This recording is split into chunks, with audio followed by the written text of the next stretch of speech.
My name's Adele Onyango and welcome to another episode of Legally Clueless. No, seriously, I have no clue what I'm doing, but I'm pretty sure I'm not the only one.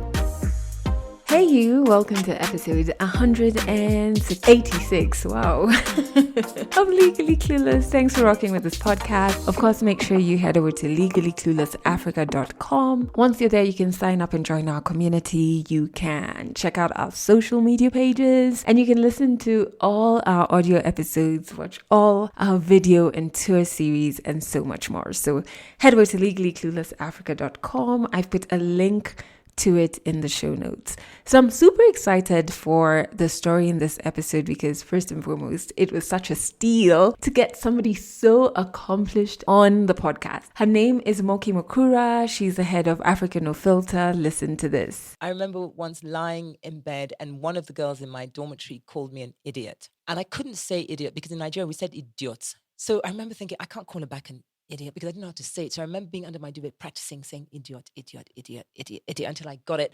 And then when I got it, I opened up my duvet and I said, you idiot. That's coming up in a bit. But before we get to it though, let me share the song of the week. Yeah, it's a song a friend I made in New York shared with me. So they were telling me about this artist because while I was there, I got to watch Burna Boy at Afropunk, and anybody who knows me knows that I'm a super fan of Burna Boy, so that was amazing. And I made friends with this amazing woman called Anne.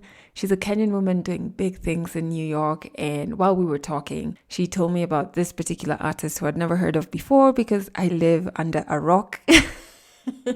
Or rather in a village. His name is Asake, and I really like the song Organize. I really do. I have close to no understanding of what he's talking about in the song, to be quite frank. I really don't get it. But there's horns in the beat that I absolutely love. I love his gold teeth. I can't explain why. So I put a link to that song in the show notes, so make sure you check it out. All right. One thing that I wanted to share in my little short catch up with you before we jump into 100 African stories is something that I came across a couple of probably even years ago. So as of now, I'm recording this after spending the day with some very awesome people who I reconnected with. I've known them for a bit in a professional setting, but haven't really hung out with them in like a social setting. And it was so refreshing to hang out with them. We connected so easily. The energy was right. And we just felt very open about our experiences and the lessons life is currently teaching us in a rather harsh way. And we ended up hanging out from about 1 to like 10 p.m. That's hectic, isn't it? And it just reminded me of a quote that I saw a couple of years ago, which was, this is not word for word, but it was something to the effect of, you are yet to meet everyone you will love. And back then I didn't fully understand the quote because when I read it, I was surrounded by people who I love and I just felt like the people I have are enough. So I didn't understand what the quote was saying. I was just like, I don't get it. Here we're okay. We have quite a few people that we love and we're good. And now that I've grown up a little bit and experienced life, and some of the people that I love, I've had to let go of. Some life has just happened and we've distanced each other. I realized that sometimes I was holding on to friendships, to relationships out of fear of loneliness or fear of losing that person, not necessarily because I was feeling enriched or really in that relationship. And I was scared to let go because I thought I would never experience love again. I would never experience true friendship again. I would never meet my chosen people. You know what I mean? And I'm just trying to right now ensure that I don't force it. Like if something isn't necessarily working or I feel uncomfortable, if I'm still enough, I know when it's time to let go, and I know when to stop forcing it and when to just leave it be, and not to lose myself in the fear of loneliness because I feel like if I let go of this person, I will never find someone like that again. And yeah, so I just kind of found myself working my way back to that quote that I saw so many years ago. You're yet to meet everyone you will love. And it just felt so liberating that I had to share it with you. Okay, let's jump into 100 African Stories. I don't know if you remember this show because I was such a fan of it. One of my friends was actually acting in it. And the name of the show is Jacob's Cross. And it was a show shot in South Africa, but we used to watch it here in Kenya. And I just remember thinking it was one of the first time that I was seeing such good quality from an African production and a story that wasn't woe unto us, poverty, etc.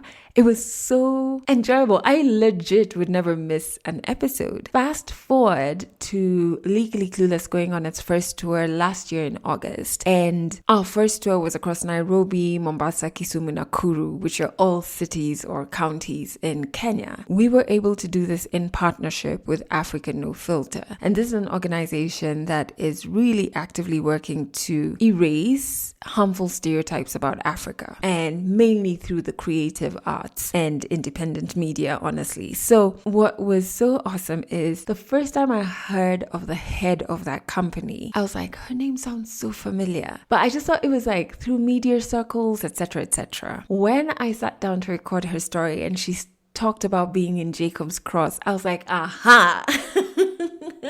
This is where I heard that name first, you know? And I really love her story because the story shows you how sometimes you can only connect the dots backwards. 100 African Stories on Legally Clueless. Stories from Africa. People know me as Moki Makura, but Moki is like a nickname, and it came from Olajumoke, which is my real name because I'm Nigerian. But I went to school when I was 9 in England and they couldn't say Jumoke. So I started being called Jumoke. And I got into so much trouble at school that when I left school, I was like, you know what, Jumoke reminds me of naughtiness. So I just shortened it to Moki and I reinvented myself as Moki. So that's what my name is. However, some people in Nigeria, and when I go back there, sometimes I say my name is Jumoke. But honestly, if I passed you on the road and you said Jumoke, I wouldn't turn around because I haven't been called that. In fact, nobody, I think my sister calls me Jumoke, my brother calls me Moke. Nobody calls me outside of immediate family. I think it means everybody will look after me.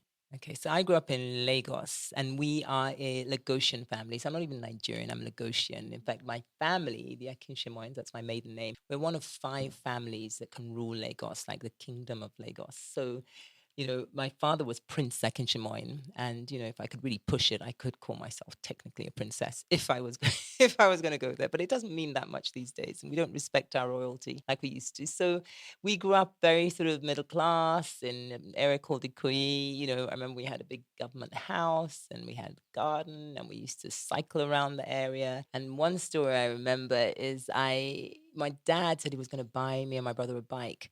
And for some reason, I'd heard about a tricycle, and I thought because it sounded different, it was better than a bicycle. So I asked my dad for a tricycle, and I remember the day it arrived, the bicycle and the bicycle for my brother, the tricycle. I was so angry. I was like, what's this 3-wheeled monster thing that you're giving me? I didn't know what a tricycle was. And I looked like a baby cycling around because I had to have it because you couldn't return things then. So I had a tricycle when all my age mates were on bikes. You can imagine how embarrassing that was. But anyway, so that's the memory that I have. It was a very kind of free childhood. I know that I used to read a lot. I remember we used to roller skate on the roads. We used to cycle. We had gangs, little girls. That's when I was younger. I just remember playing. There wasn't much television. I remember at 9 o'clock exactly every weekday, if we were not in bed, my mother would bring out the cane, the whip to whip us to get into bed. And that became a game for us. And she would hide the whip in different places and we wouldn't know. So sometimes you got caught out because it'd be under her chair, behind her chair. So I remember that. Yeah, I haven't thought about that for a long time, actually. So I left for the UK when I was 9 and my brother left when he was 11. And that was the age when he went into high school. And the high schools weren't very good. And I was probably supposed to have gone at 11, but I was such a precocious child. I was like, no, why is my brother going? I want to go too. So at 9, they packed me off to boarding school. I was a little bit young. I don't know if I regret going so early, but I was put up 2 years. So a lot of my friends from that school are actually 2 years older than me. So I sort of went through school with kids who were much older than me. And I think I was always a little bit immature as a result because I wasn't in the right age. But at the time, Nigeria, the academic system wasn't very good, schools weren't good. And here's my problem. Instead of us trying to fix the situation, our parents, because they could, sent us abroad. And I think that was the beginning of the sort of deterioration of the country because if we had an option, we were investing our money in building the UK education system by sending our kids there and not doing much to ours. Nigerians were super confident. I do not, I'll be honest with you, remember thinking I was different or black or anything. There were a couple of moments, like I remember the food. I'd never eaten a salad. I remember the first date, they gave us a ham salad. It's literally a green leaf and half a tomato and a piece of cucumber. That's when I cried my first time, when I realized, that, oh my God, am I going to have to eat this food? But look at me now. I eat salads all the time. They become my favorite food. That was one. And then it was just things like, I remember once lying in bed and one of the girls in my dormitory called me an idiot. And I couldn't say idiot because in Nigeria we said idiot. So I remember thinking, I can't call her back an idiot because I didn't know how to say it. So I remember being under my duvet practicing saying idiot, idiot, idiot, idiot, idiot until I got it. And then when I got it, I opened my duvet and I said, you idiot. It's things like that I knew I wasn't saying, but very quickly I learned. I went from idiots to idiot. And that's how my career has been. Learn quickly. And I think there's a sort of challenge in that. There wasn't like, oh my God, I'm different. It was like, I can be like that too. Well, I will say, I say it now, not that I'm proud of it, but I got expelled from 2 schools just because I had a very strong mind, a very strong-willed, and I knew what I didn't like. I didn't necessarily know what I wanted. So when I left, I remember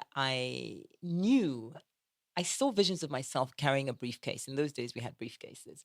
I didn't know what was in it. And I imagined myself sitting in hotels. So there's always some element of travel, having business meetings. I don't know what the business meeting's about, but I remember quite strongly wearing a suit, carrying a briefcase, and being in hotels. That's what I did, doing business. Well, I went to university. And I think that's one of the things that's drummed into you as an African, certainly as a Nigerian, that there is no choice. You go to university and then whatever you want to do, you do after that. And like a lot of Nigerians, if you were not like a mathematician or a medical person, you did law. So I applied to do law, and in the end, I actually didn't get in for law as my first choice. So I ended up doing politics, economics, and law. And to me, it really was just a means to an end. It was for me to get my degree because by then I decided I wanted to be a singer.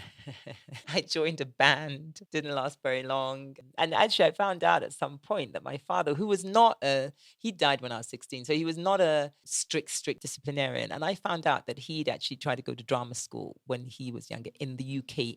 At his, in his time, that would have been the sort of, I guess, the 40s, 50s, an African going to drama school. So, I think that sort of part of me was in there. And my dad was a writer, eventually he was a historian and a writer. So I think he'd always sort of been on the arty side. So he wasn't a typical father, but he died a little bit too young for me to understand that. So yeah, I guess when I eventually left, I realized I had to get a job because you have to pay for things, right? So getting a job and having a career were very different. At that age, it was just about getting a job. And my first job was it was painful. I cried because I was like, oh my God, people actually do this every day. I was a bit spoiled. And it was working in a store. It was working in a store on Oxford Street in London. And it was physically moving the batches of clothes that had been dispatched. So you'd have to put 10 size 10s there, 10 size 12s there. You were physically moving clothes around and you were in a basement and it was exhausting. And I cried and I was like, I don't want to do this. But then I got up and I did it. It was a summer job. So I did it for the summer because I wanted to go and work in a shop, but you can't, you need experience. And the woman was like, okay, well, I'll give you this other job, which is in the basement shifting clothes. I was like, I'll take it. So I did it. And it just made me realize that, the first day of anything, the first moment of anything is the hardest. And you very quickly get used to anything, and I think it's something like 30 days or 31 days it takes to develop a habit. But I was always quite, I guess creative. I still feel I am, but in different ways. But I think certainly the arty thing, and I was always very good at drama, and it was ironic because when I did become an actress, I remember thinking, oh my God, I'm an actress. I didn't actually correlate the fact that I was acting and I enjoyed it to this because the way I came into acting was totally random and it wasn't like a deliberate thing. But it just, how actually sometimes when you look back on your career, you look at how things happen and you find yourself in a place that was inevitable, but you didn't see it at the time. So the acting came in later in my life, actually, because I was already on television. I used to do a show called Carte Blanche, which is like 60 minutes. So it's like an investigative show. So I was the Africa host. And this series came up and they were casting for a Nigerian because it was being shot in South Africa. And I was one of the few Nigerians who was, I guess, better known. So I got approached and I looked at it. I thought, oh God, Nollywood movie. Of course, I'm not an actress. I'm a television presenter. And this guy just kept harassing me, just said, just come and do the audition. So I went. I looked at the script. I couldn't act. I've never acted before. Well, professionally. And I remember I did it and then I forgot about it. And literally 2 months later, I get a phone call saying, can you come in for costume? I'm like, costume for what? They're like, you've got the part. You're like, for like this lead part. And I was like, oh my God. I remember I took my husband out to dinner that night. I said, should I do it? And he was like, no, I don't think you should. And I was like, exactly, I'm going to do it. If he'd said yes, I might have said no. But because he said no, I said yes. And that's how I became an actress. Literally, I went in one day, did makeup, costume, and then on the Monday, I went in and that was my first day on set. So Jacob's Cross, to people who are under the age of 30, was at one point, well, you wouldn't even know the reference because I normally say it's like Dallas, which a lot of people don't know. But it was a South African based series where Mnet tried very hard to make it Pan-African. So the lead was South African. That was Jacob. He had a sister who was Nigerian because his mother, South African mother, had an affair with a Nigerian, very wealthy oil man who had a lot of money. So that was the story. So I had an evil Nigerian brother and I had a good South African brother. So it was really just the dynamics of this wealthy family and, drama. There's Dynasties on now. Dynasties back on. It's pretty similar to that. But what was unique about it is that it was really the first time anything had been done like that. It was an upmarket series. So when people say, oh, Moki, you're in a soapy, I'm like, no, it was a drama series. Thank you. But it was a drama series. It was very richly shot. It was beautifully made. The production values were really high. And that's part of the reason why they didn't actually carry it on because it was really expensive to shoot. But I played Jacob's sister. So I was like a lead, which was like amazing because for somebody who'd really never acted before, it was quite a big part. But as I said, I was just playing myself. I spoke exactly like I speak now. And because it required somebody, who was a little bit reserved, who'd gone to education in the UK and new business. So it was my alter ego. Palake was the sort of person who would have carried a briefcase around and sat in hotels, and that's what she did. Actually, let me just say this. Right now, I get a lot of young people who say to me they're curious about where they want to go in their careers. They want to be strategic. Should they do this? Should they do that? And my advice is actually, you know what? Just figure out what do you like. Let the universe lead you because that's kind of what happened to me. A lot of things came to me. So I had gone into PR. I'd set up my own PR agency. Actually, I hadn't set it up by then, but I was working in public relations. That's what I started doing. Somebody just said, do you want to audition for this Carte Blanche? It was a Sunday job. So I had a full-time job Monday to Friday. And then I went in every Sunday to record because I started off as being a presenter, on-air presenter. And again, I auditioned for it. And strangely enough, I was good. There were other people that auditioned, but it wasn't like, oh, I really want it. It was like, oh, great, I'll do it. And then at some stage, it was like, God, every Sunday I had to be in the studio. Then it became a bit painful. But then I wanted more. I wanted to actually go out and do stories instead of just, present other people's stories. And then it just slowly grew. So once I was in it, it grew and I had an interest in it. And also I've always been writing. I'd always sort of written stuff. So not so much journalism, but just that storytelling aspect was important. And then I started producing a couple of stories so it was all very organic. And in between, I set up my own business. I had my own, but this thing was like a Sunday thing. And then occasionally I go off and do stories because, I worked for the Carte Blanche Africa section, which had no budget. So we'd have to do stories around Africa on $1, whereas the South African budget was like thousands and thousands. And, they got to do a lot of stuff. So it was hard. And we had to try and find stories in South Africa that were Pan-African. So it was really kind of, you had to want to do it. But I enjoyed it. And that's kind of how I got into it. When I left England, and I left England because I realized that as an ambitious Black young woman, I wasn't going to get very far because there was a glass ceiling. There really was. In that day and age, I was good at my job. I worked for one of a really interesting PR company. I don't know if you remember a series called Absolutely Fabulous. It was a British series, but it was based on the woman's life that ran the company that I worked for. So it was quite high profile. But it was it was a Jewish owned organization. I was Black. I wasn't going to run that organization ever. And there was a moment in time when I suddenly thought, I need to go somewhere where the color of my skin and things I can't help won't hold me back. And I thought the only place to go where I can leverage everything I have, my name, my, just everything about me is home. So I tried really hard to go back to Nigeria. But at the time, Nigeria was going through one of its leadership crises. So we had Abacha, who was a dictator in power, and it just wasn't a good place to be. And my mother was like, "Why are you coming home? You don't stay." So I remember I literally was reading a magazine and I came across an article on 4 women in PR and marketing in South Africa who were doing really well. I'd never thought about South Africa. South Africa was this place that, it's apartheid. They don't like black people. And I thought, I'm going to go there because I was a bit adventurous. I was like, yeah, I'm ready to see the world. I was young. So I literally got a list of PR companies in South Africa, faxed them. I don't know if anybody knows what faxing means, but it's what came before email. Faxed them all, said I'm coming, got interviews, and then they said, when you coming to South Africa? I said, 2 weeks time. I booked a flight and I just came. I did interviews, and I eventually I got a job. But it was really a case of, let me go somewhere where there's opportunity. And I remember the same time I actually went for an interview in Nigeria, and it was so awful. I said, I actually got a job.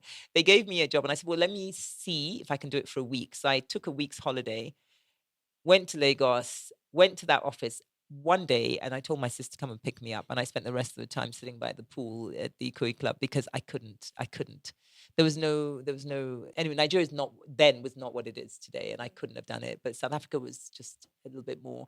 And I think because I spent a lot of time in the UK, it was difficult to transition to Nigeria at that time. You switch on the light. There was no light. We didn't have lines. You picked up the phone. You couldn't make a call. You had to go and lodge your call with the receptionist. It was just archaic, and it was such a big difference. So South Africa was a nice landing pad in the middle ground for me, and I kind of stayed. I think a lot of things that I wanted to happen happened in South Africa. I always say it was a magical country for me because there was just this opportunity to do new things in a way that would have been impossible in the UK. UK is not a very entrepreneurial, hey, let's have this idea, or at least it wasn't when I was there. And when I got to South Africa, it was like, wow. I mean, I wrote a book. I did my own series called Living It, which was going around lifestyles of wealthy Africans. Because at that time, you very rarely saw it. I mean, like now you see young, fashionable, and African. You see housewives of Lekki, housewives of Lekki.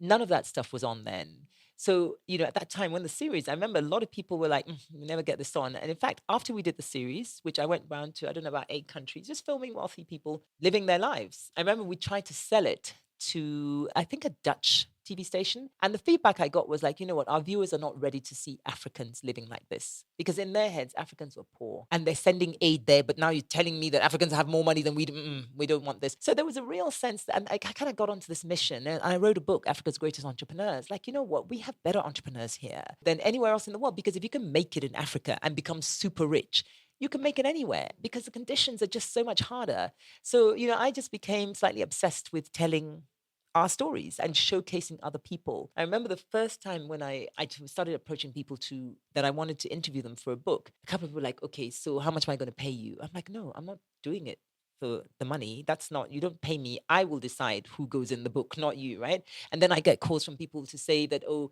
can so-and-so go in the book because, and I'd be like, no, this is about entrepreneurship. It's not about business, it's about people who've grown a sustainable business. And, it's the story. It's not like a snapshot of this rich man, which is actually, some of the stories here. But what I realized was that people as Africans were not used to telling our stories. And I'll give you one quick example. When I was filming Living It, we needed 13 episodes. So I remember I had 12. We needed to find one more. It was just so painful because I would write to you and say, hey, we're shooting this. Can I come and expose your richness? And, whatever. Africans were like, no. No way, no. I got so many no's. I learned the rejection. The rejection just is water off my back. Doesn't bother me at all.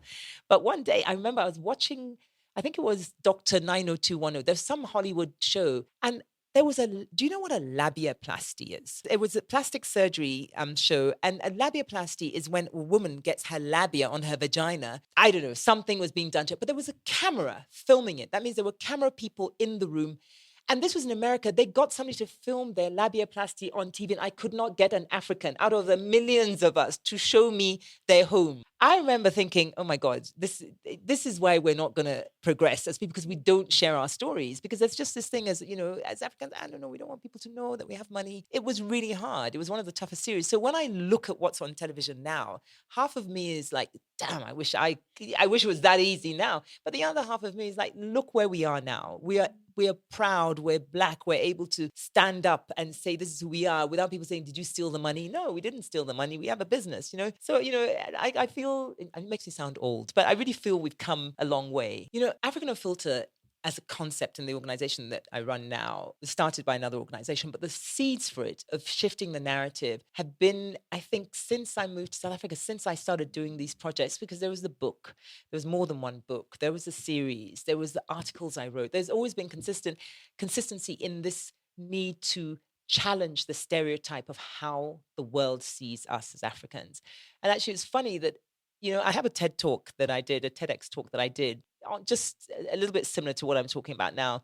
And I remember somebody sent it to me after I started Africa No Filter and said, Moki, you've always been consistent. And I thought, yeah, sometimes you have to look back to realize that actually this was always the journey. And, when this opportunity came, I just said, it was like a God-given role, because if I could have taken every skill set I have and put it together and created a job, it would be the one I'm doing now. From this moment in time, it's the absolute perfect job, but nothing is forever. Nothing is forever. So right now I love what I do. I love the idea of having funding to support this mission, which is about shifting the stereotype. Africa, we've changed so much. I mean, look at where I am now. Well, you can't see where I am, but it's a studio. We're in Nairobi. Look, there's young, attractive, technical people, attractive, creative people.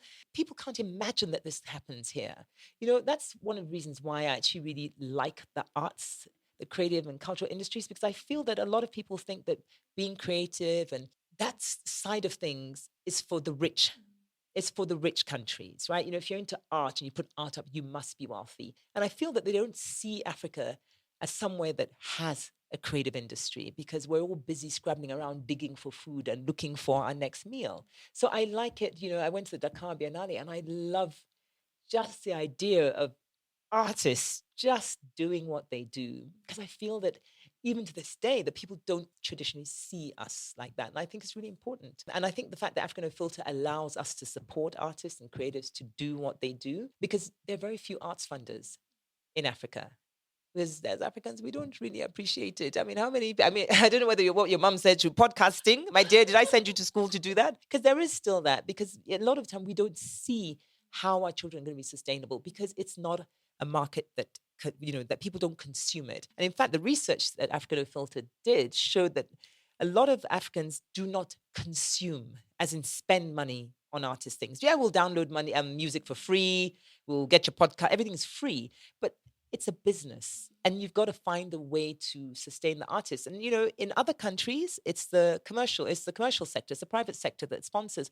In Africa, that sector is quite small still. So I just feel that a lot needs to be done to make the sector viable and sustainable. But I'm glad that we can play our role in supporting it. So Africa No Filter, we're probably about 2.5 years old. It started off, like I said, Ford Foundation is one of our biggest funders. It started off as a project of theirs.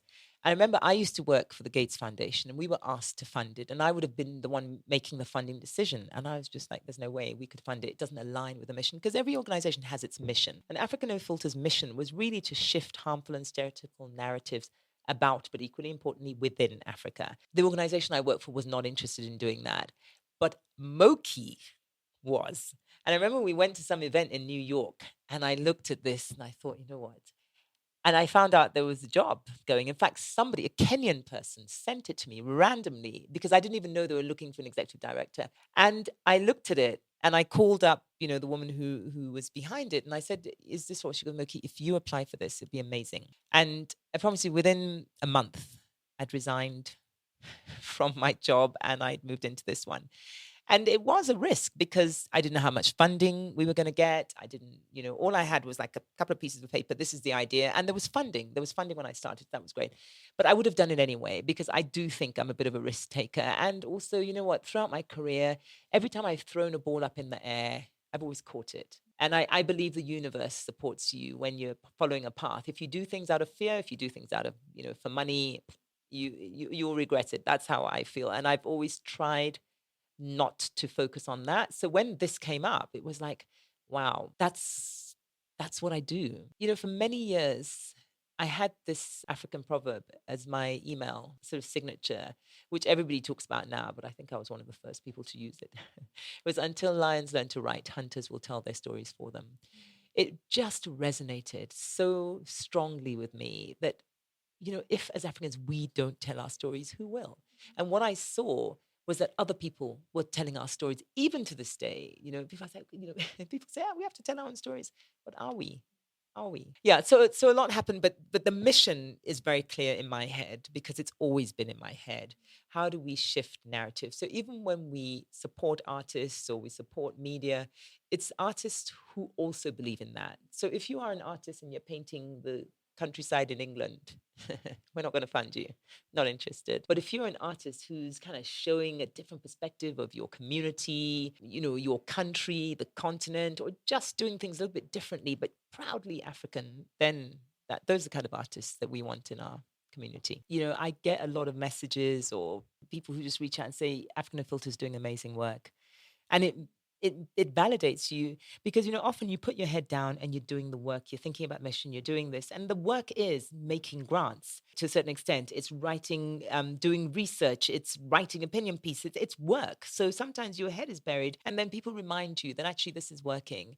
And you know what, it's a journey. We're on a path. We're not going to change the narrative now, but what I think African Filter has been able to do in a very short space of time is make people more conscious about narrative in a way that we haven't been conscious before. And I think things like Black Lives Matter, in fact, movements like Me Too, it's almost just allowed the underdog to come out. And I think Africa, to a certain extent, has been an underdog. And in fact, just today, somebody sent me somebody's tweet on Woman King, Viola Davis's a movie, saying that some of the language was used and some of the music and some of the stuff in that film is not authentically from that region. And the person said, it's just like typical. They just, just put an African language. Africans won't know the difference.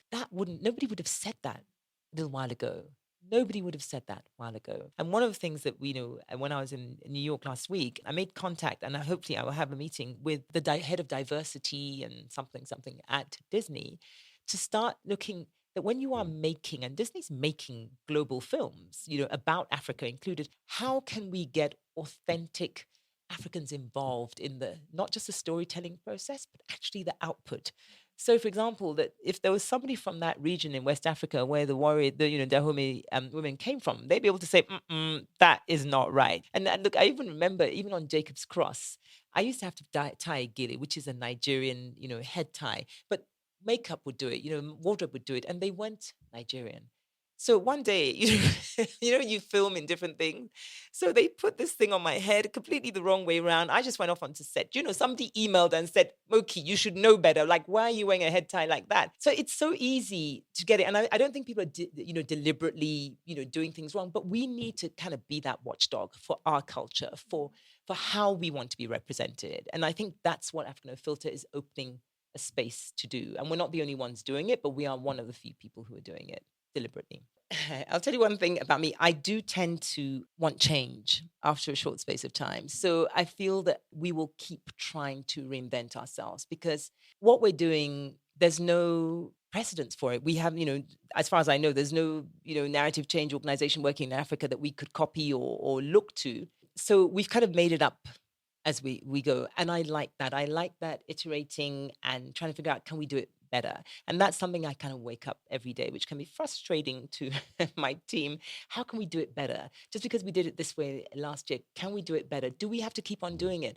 And I feel that that's what an organization needs to survive. If you are constantly questioning yourself, because I think type of leader an organization needs is one who's open to change and who's willing to change. You have your plan, and my plan is that we will still be around and we will be sustainable, and they're tenets of what we do. We will continue to do research, we will continue to do our grant making, different ways of doing it, but we will build community and we will continue to be a watchdog. Those pillars are what we have put firmly in the ground, and we'll continue to do those, but how we approach it is what will change. One thing I feel is that sometimes we don't give things a chance. You decide you're going to do a podcast. 5 episodes in, you're like, you know what, I'm going on to something else. And I think, yes, there's something to be said for experimenting, doing visual art. And you don't have to have one career or one skill or one talent. But whatever it is you do, stay with it. Stay with it, because that's how you grow the experience. That's how you get better. And when you get better, that's when you get the reward. And people want instant. And I feel that's sad, because if you look at artists in the past who made money, they made money after they died, sadly. I mean, look at the big artists. You've got it takes time to build your reputation. It takes a lot of work. This Malcolm Gladwell talks about 10,000 hours. You need to put that work in. So that would be my advice. Yeah, you know what I'd like to add? I'd love to add that I think you're an amazing interviewer. Oh my goodness. I do. Thank you. I think the style of this show, the easy sort of, let's just have a chat. Very sort of, I haven't told some of these stories ever, and definitely not in a public space. So I just want to commend you on that. I think you're amazing. And for people who can't see, you've got this amazing, encouraging smile, big smile that's really warm. So I want your listeners to know that, if they don't know that already. Catch more African stories in the next episode of Legally Clueless. I hope you enjoyed Moki's story and it inspired you to kind of like find your passion, because your career could be built on that. You know what I mean? Like that thing I normally say that thing that sets your soul on fire. For example, over the weekend, on Friday, it was International Podcast Day, and I found myself in panels around podcasting in Africa. And at a point, the conversation found its way to how to have authentic African stories and what those in the diaspora can do. And we were talking about just like making sure that Africans have agency over their stories and voices. I found myself like contributing so much, and it was so invigorating, and I just felt myself come alive when I was talking about things around the continent and Africans and agency over our stories. And in that moment, I knew, the soul's on fire. So like your career can be based not just on your skill set, but I think it's more fulfilling when it's based on your passion, what sets your soul on fire. That's one thing I felt very connected to when I listened to Moki's story, and also just the thoughts around saying yes. So if there's an audition, why not try out for it, even if it's in an industry that is super different from the one you're in? What's the worst that could happen? What's the best that could happen? You could end up finding that passion. And I really like that about her story. I like that it just reminded me, say yes more to opportunities. And also, I said this earlier, how you can connect the dots backwards in hindsight. So in the show notes, I've put a link to African No Filter's website. You can check them out, see the awesome stuff that they do. And you'll also find, by the way, a link to a Google form in case you want to share your story on this podcast. There is a Google form for you to fill it out, and I'm gonna get back to you. And if you want to catch this podcast on Trace FM here in Kenya, just head over to traceradio.co.ke. Once you're there, you'll see they have a brand new app which makes it super easy for you to listen.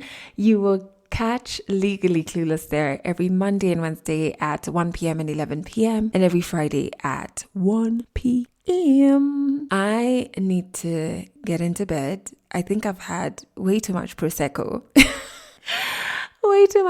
But I've had such a wonderful evening with new friends. It's always so nice to make new friends, isn't it? So I'm going to leave you with what I say all the time, and I just feel like the conversations I had today has reminded me of what I constantly say here, which is like grace. Just like have more grace. Have more grace for yourself. You're doing the best that you can. You're navigating a lot. And also have grace towards others. Don't get lost in centering yourself. Like just, I don't know, because sometimes it's a bit hard and draining to have grace for others. But if you can find the strength in you, I think a little grace goes a pretty long way. That's it for this episode of Legally Clueless. You can share this podcast with your friends. You can keep it for yourself. I'm not judging. Just make sure you're here next week for the next episode.